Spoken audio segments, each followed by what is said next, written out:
कि जनाब मेरे को ये वाला प्रॉब्लम है और इस प्रॉब्लम के लिए मेरे को क्या चाहिए, मेरे को सॉल्यूशन चाहिए। आपने प्रेयर करा। देखिए, अगर आपको ध्यान है तो यहाँ पर बड़ा इंटरेस्टिंग पॉइंट कहा जा रहा है, ध्यान से सुनिएगा। कहा जाता है कि अगर कोई सूट हमने फाइल करा और सूट फाइल करने के बाद हमारा जो सिविल कोर्ट है उसने कोई रेमेडी नहीं दी।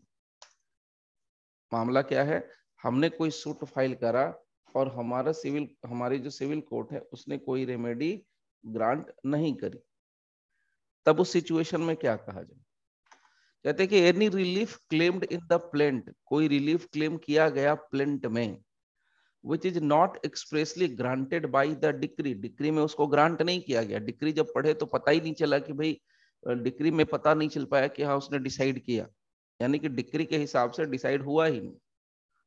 सो यहाँ पर बहुत क्लियर कहते हैं कि shall for the purposes of this section be deemed to have been refused. क्या मजेदार बात कही है। इन्होंने कहा कि चलो आपने प्रेयर किया, आपने क्लेम करा प्लेंट के अंदर कि जनाब मेरे को ये वाला प्रॉब्लम है और इस प्रॉब्लम के लिए मेरे को क्या चाहिए, मेरे को सॉल्यूशन चाहिए। आपने प्रेयर करा। प्रेयर करने के बाद जज साहब ने उसको समझा और समझने के बाद उस पर कुछ कहा ही नहीं। जैसे होता है ना, बहुत बार हम डॉक्टर के यहाँ जाते हैं और हम लोग 50 बीमारियां गिनाते रहते हैं, ये हो गया, वो हो गया, दिस हो गया, दैट्स। डॉक्टर साहब सिर्फ सुनते रहता है, सुनते रहता है, सुनते रहता है और अपना मेडिसिन प्रिस्क्राइब करते रहते हैं। What is that? मतलब दो चीजें हो सकते हैं, या तो उन्होंने सुनकर के उसके मेडिसिन लिख दिए होंगे, या तो उन्होंने सुनकर के उसको इग्नोर कर दिया हुआ, एक कान से दूसरे कान में निकाल दिया हुआ। तो यहाँ पर एक्सप्लेनेशन नंबर 5 बड़ा इंटरेस्टिंग पॉइंट कहता है, बहुत बहुत इंटरेस्टिंग पॉइंट, और ये सारे पॉइंट टेक्निकल्स हैं।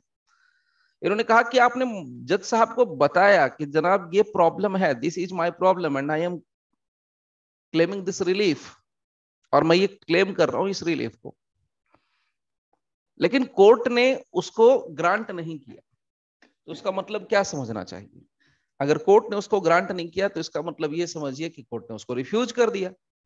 अब सवाल ये उठता है कि अगर मान लीजिए कि रिफ्यूज कर दिया तो क्या हम रेस जुडिकेटा माने या ना माने? अगर कोर्ट ने रिफ्यूज कर दिया, ध्यान से सुनिएगा, जिस मुद्दे को आपने क्लेम किया उसको कोर्ट ने रिजेक्ट कर दिया, उसको कोर्ट ने रिफ्यूज कर दिया, तो जिस मैटर को रिफ्यूज कर दिया, जिस मैटर पर डिक्री में कोई भी बात नहीं कही, जिस मैटर को डिक्री के अंदर कोई मैटर डिक्री के अंदर डिसाइड करके नहीं दिया, क्या हम उस मैटर को दोबारा से फिर एक सब्सिक्वेंट सूट के अंदर ला सकते हैं क्या? This is the question. अगर हम उस मैटर को सब्सिक्वेंट सूट में ला सकते हैं तब तो रेस जुडिकेटा नहीं लगेगा, और अगर उस मैटर को फिर से अगर हम सब्सिक्वेंट सूट में नहीं ला सकते हैं तो फिर रेस जुडिकेटा से इसका मतलब बार हो जाएगा। So what is the legal position? Legal position क्या कहता है कि क्या ये रेस जुडिकेटा से बार होगा या नहीं होगा? तो यहां पर मैं आपको क्लियरली बता दूं कि यहां पर ये रेस जुडिकेटा से बार हो जाएगा। मतलब आप कहेंगे सर ये तो हद हो गई, तो क्यों हो सकता है उसका रीजन जरा समझिए पहले, वो मैं आपको शेयर करूंगा। देखिए, उसको भी बार कर रहा है, जिसको डिसाइड ही नहीं किया, जिसको रिफ्यूज कर दिया, उसको भी यहां पर क्या कह रहा है, बार कर रहा है। मतलब उस पर भी रेस जुडिकेटा लग रहा है। देखिए, दो चीजें हैं। अगर हम कोई प्रेयर करते हैं, हमने कोई क्लेम करा, या तो उस पर वो डिसीजन देंगे, उस पर कोई डिक्री पास होगी, या तो उस पर कोई डिक्री पास नहीं होगी। यहां पर क्या हुआ, जज साहब ने कोई भी डिक्री पास नहीं करी। तो जब कोई डिक्री पास ही नहीं करी तो इसका मतलब रिफ्यूजल। तो रिफ्यूजल का मतलब क्या समझेंगे हम? अरे भाई, डिक्री पास नहीं करी ना, डिक्री पास नहीं करने का मतलब रिफ्यूजल होता है, ये समझ में आ गया।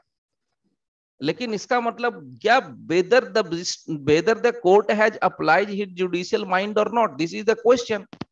क्योंकि द मोमेंट जो कोर्ट है उसने अगर अपना जुडिशियल माइंड अप्लाई कर दिया होगा तो मामला ही खत्म हो गया ना सर। जुडिशियल माइंड अप्लाई करके समझ गया होगा मैटर को कि क्या है, तब तो फिर यहाँ पर जुडिकेटा का मामला ही नहीं बन रहा।